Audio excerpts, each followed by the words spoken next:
Атмосфера единства и сплоченности вновь вдохновляет на большие начинания и великие свершения.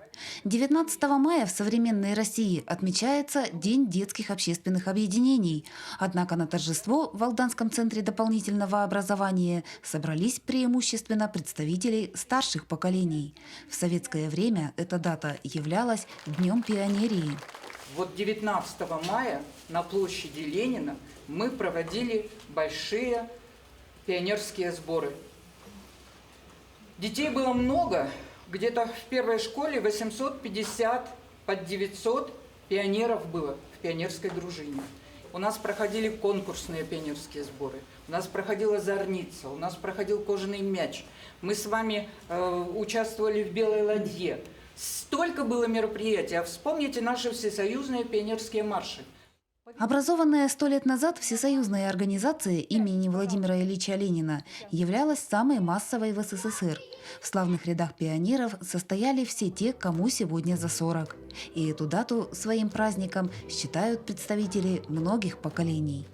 Школа пионерии – это великое дело, и дала многое нам. Это доброта, честность, ответственность, инициативность. И я думаю, что сегодня руководители, стоящие у руководителей многих предприятий, прошедшие школу пионерии, комсомола, они, конечно же, этим напитаны и несут сегодня эту позицию, выполняя тот фронт работы, который им поручен. В качестве почетных гостей на празднике присутствовали жители города, чья пионерская юность была сопряжена с колоссальной активностью и наивысшими достижениями. И каждый с необычайной теплотой вспоминал ту волнительную линейку, на которой много лет назад его вместе с товарищами принимали в пионеры. Я в пионеры вступила это в 1953 году. Как раз умер Сталин. И вот мы стояли, как сказать, в карауле. Нас, пионеры, молодых, только что вступившие в пионеры, вот так постоянно меняли в карауле его, как сказать, портретом. В советские годы День пионерии считался главным детским праздником. Разучивание речевок и подготовка стенгазет, воспитание младших товарищей и помощь старшим, ведение активной общественной работы, звеньевая деятельность и подтягивание отстающих в учебе одноклассников, субботники, походы и выезды в колхозы. Свою насыщенную юность сподвижники пионерского движения называют самой лучшей. В школах сегодня есть все направления, которые работали и в пионерии, и сегодня детское общественное объединение, которое существует в системе образования, оно также следует этим заветам и учит новое поколение жить этим заветам, следовать. И если появится сегодня, вновь возродится пионерская организация, я думаю, что от этого, конечно, мы только выиграем. В вековой юбилей пионерского движения 8 алданских школьников получили почетное право носить красные галстуки. Торжественное посвящение отличников и активистов в пионеры проходило по всем правилам. Один из вновь посвященных пионеров, Саян Скрябин, был принят в комсомол. Саяну исполнилось 14 лет, и у старших товарищей он пользуется авторитетом и доверием. Все те традиции, которые были заложены с самого начала, слово «пионер» означает «первый». Первый в учебе, первый в поведении, первый в труде, первый в помощи слабым, меньшим, в уважении к старшим. Вот это все заложено в законах пионеров Советского Союза. Конечно, и эта работа будет продолжаться далее. В День пионерии гостям праздника довелось отправиться в путешествие по страницам пионерии. Вояж обещал не только удовольствие. От участников требовалась находчивость с некоторой долей серьезности. Каждому звену предстояло подготовить сказочное представление, выпустить стенгазету и, конечно, разучить речевки. Пионерский наш отряд! Сильные, смелые, ловкие, умелые! Многие выходцы из пионерии продолжают общественно полезную деятельность и сегодня. Доброта, готовность прийти на помощь, уважение и честность незыблемы. И наилучшие традиции пионерии наставники и старшие товарищи должны передавать юным поколениям. гордость была такая, что мы пионеры. Наверное, это у каждого человека было сознание, что ты что-то обязан, что себя должны потребовать, и ты должен выполнять то, что должен сделать каждый пионер. Потому что нам говорили об этом.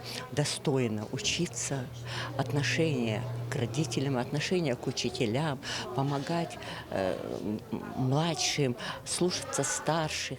Морозова Зинаида Григорьевна – учитель русского языка и литературы. На заслуженный отдых она вышла недавно, отметив 80-летие. Почти полвека Зинаида Григорьевна отдала второй школе Алдана. В последние годы работала в отдаленных селах Большой Немныр и Чегда.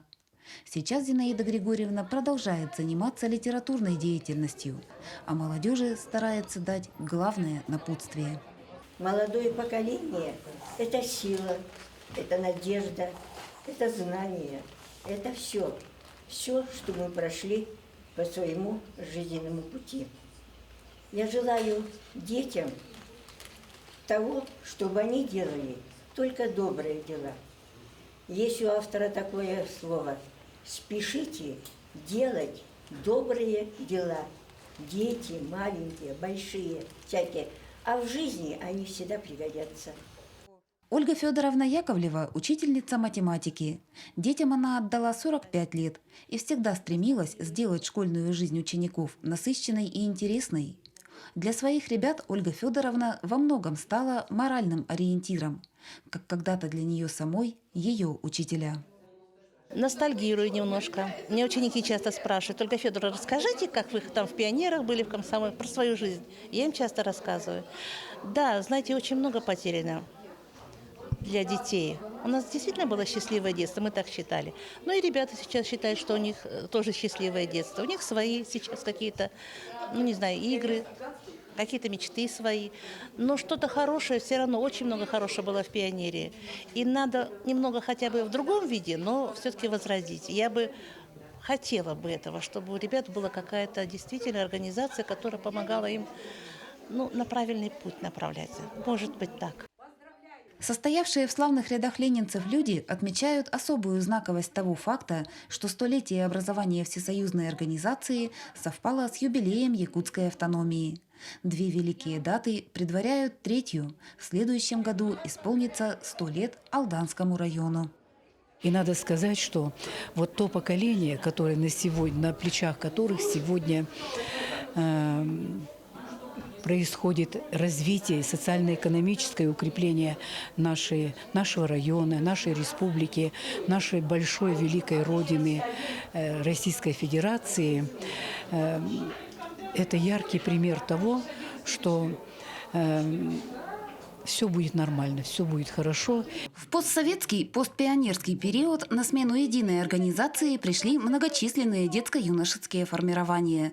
Подрастающее поколение по-прежнему активно участвует в общественной жизни, с радостью оказывает помощь тем, кто в ней нуждается, и, конечно, знает, что такое хорошо и что такое плохо.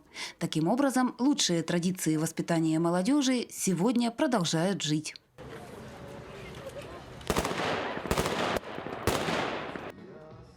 Почти 7 лет на страже спокойствия алданцев стоит отряд юнармии. Они проводят субботники и озеленяют территории, патрулируют улицы, несут почетный караул, устраивают показательные выступления, на митингах дают залпы из орудий. Юные защитники отчизны принимают участие во всех важных событиях. Это кадры военно-исторической реконструкции штурма здания германского парламента. Воссоздание картин весны 45-го на площади районного дома культуры готовили школьники и студенты. Реконструкция взятия Рейхстага была представлена жителям города на праздновании Дня Победы. По одному выстрелу кричим «Ура!» Быстрее! Оружие на предохраните! К празднованию Дня Победы школьники и студенты готовили 2 масштабных проекта. В поселке Ленинском бойцы представили реконструкцию подвига героя Советского Союза Александра Матвеевича Матросова.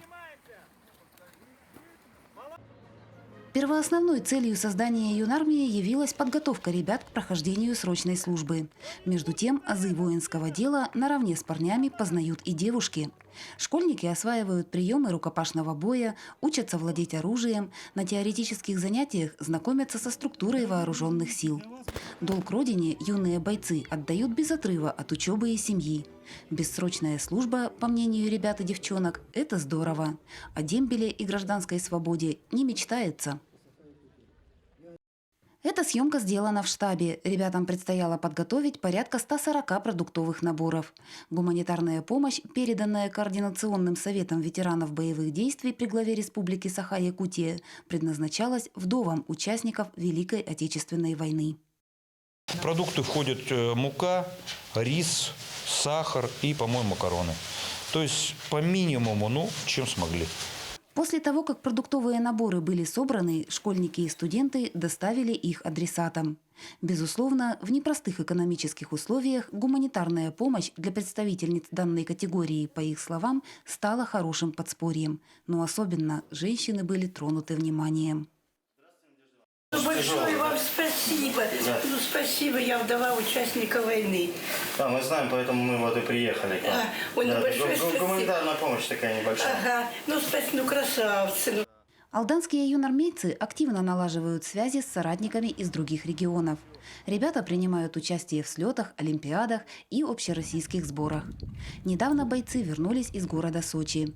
Перед юношами и девушками стояла штабная задача по налаживанию контакта с юнармейцами и казаками Краснодарского края. Генеральной целью контакта явилась организация летнего отдыха. Вывозили юноармейцев казачат, вывозили на отдых для того, чтобы они познакомились с ребятами с Краснодарского края для дальнейших совместных сотрудничеств. На будущее задел отлично, нормально. Я думаю, что именно дети Якутии могут теперь как ездить именно организованно, нас будут встречать именно на отдых в Краснодарский край. Товарищеские отношения между гостями и хозяевами сложились сразу. Расстояние и часовые пояса вовсе не явились преградой. Кроме того, северяне показали южанам, что море уже теплое. Температура где-то 15-18 градусов была на улице. У нас каждое утро подъем, зарядка, голый торс. Вот 2 недели мы как бы это все в системе держали. Ну и, соответственно, да, конечно, мы прыгали в море. Девочек мы жалели, а мужчины-казаки, они что? Они закаленные. Несколько дней назад у бойцов завершились военно-полевые сборы. Военная часть развернулась на базе спорткомплекса «Металлург». Освоение приемов самообороны, сдача нормативов и огневая подготовка, да призывные учения вовсе непросты.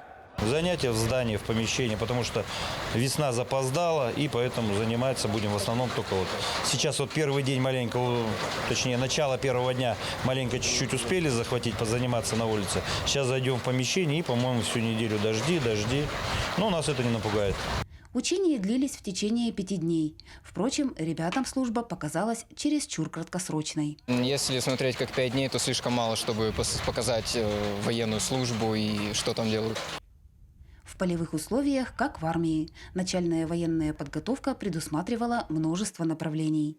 Пользу тренировки силы и выдержки, по мнению юных защитников Родины, переоценить невозможно.